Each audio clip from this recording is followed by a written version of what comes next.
What is up, my fellow Chibits? Today, I'm here to bring all of you the weekly manga chapter review of Toriko, chapter 374. Now, this chapter, I'm glad is out a lot earlier than how last week's chapter was, because if we all remember, last week's chapter came out around like 8 or 9 o'clock at night, and that was incredibly late for Toriko, because usually it comes out around maybe 12 o'clock, 1 o'clock in the day, and that's usually the standard times it comes out, but last week it was a little bit delayed. I'm glad it was, late than never coming out, but still, it was a little bit delayed, and I'm glad to see this chapter out way earlier than how last week's chapter was. So, this chapter, to summarize, it's a very hype chapter. It has a lot of hype with it, which is standard to Toriko, but also there is some things that I need to talk about, some things that stand out that kind of make me a little bit upset. And that would be this one page here. And I want to get this page out of the way before I get into the really good stuff of this chapter, the blue Nitro, to, getting to see Toriko use his blue demon and red demon. I'll talk about all that last, but I just want to get this one thing out of the way, because this right here, I just want to get it out of the way, because I need to just get my point across. So, as we know, Joa was going to be fighting the other Heavenly Kings, and we get to see in one quick page, that Joa off-paneled all the other Heavenly Kings besides Toriko, and I really feel upset with that. I'm really, really upset with that, because I sound like a broken record, but it once again confirms how rushed this series is in recent times.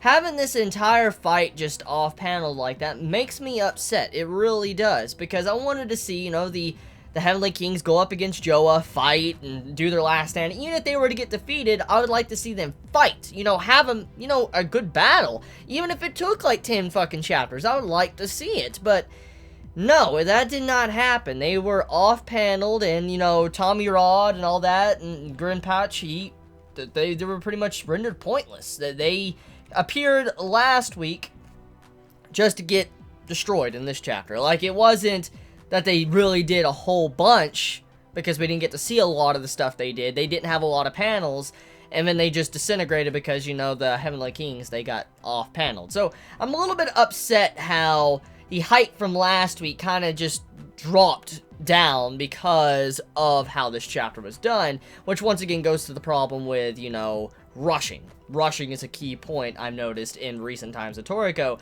and I'm so upset because Shonen Jump, what the fuck you doing to this series? Like, seriously, many fans of Toriko, I think, would love to see the fights, and then rushing through it.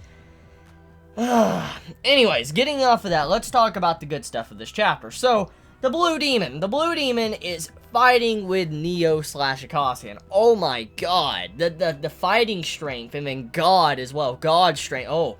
So that right there is something I want to dive into first, God. So God has been built up for a very long time, since the beginning of the series, and now finding out it's like a God frog, it's crazy. But from this point, we still believe that maybe Neo/Acacia was probably stronger than God. That's what we all believe. That's what we all thought. But now seeing this chapter, I might have to take back my opinion of that, because God slapped Acacia, and then the explosion straight through the planet to the other side of the planet, that was ridiculous, and it showed that it actually damaged Acacia. Acacia was damaged thanks to God, and with that being said, that's scary. That's very scary. It shows you how powerful God is. So, what we all assumed was if God was, not really that strong, he might have been strong, but not as strong as Neo/Acacia, we could throw that out the window now. Apparently, God is very strong, and Neo/Acacia can't just fight him like it's nothing. He has to actually try. So I like that point about this chapter. I really love that point, emphasizing that God is a threat, and it's a very strong being, and has a lot of presence.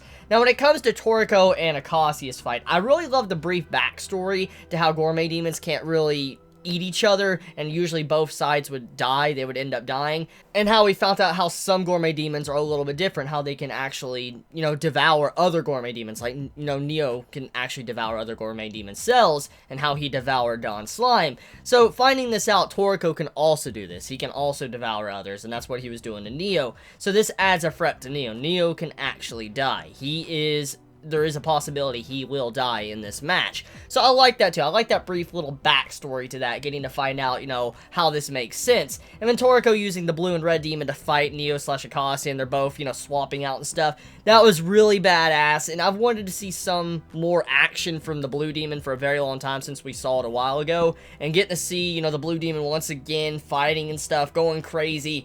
It makes me happy. I can't wait to see exactly how strong Toriko's, you know, third demon is. I mean, think about this for a second. If, you know, Toriko's blue demon and red demon are already doing that much damage, or, you know, fighting on equal terms with Neo/Acacia, imagine how the third demon's going to be when it finally comes out. How strong it's going to be compared to Neo. I'm really excited to see exactly what will happen at that time. And I'm willing to bet, judging by how the series has been, we probably won't have to wait very long.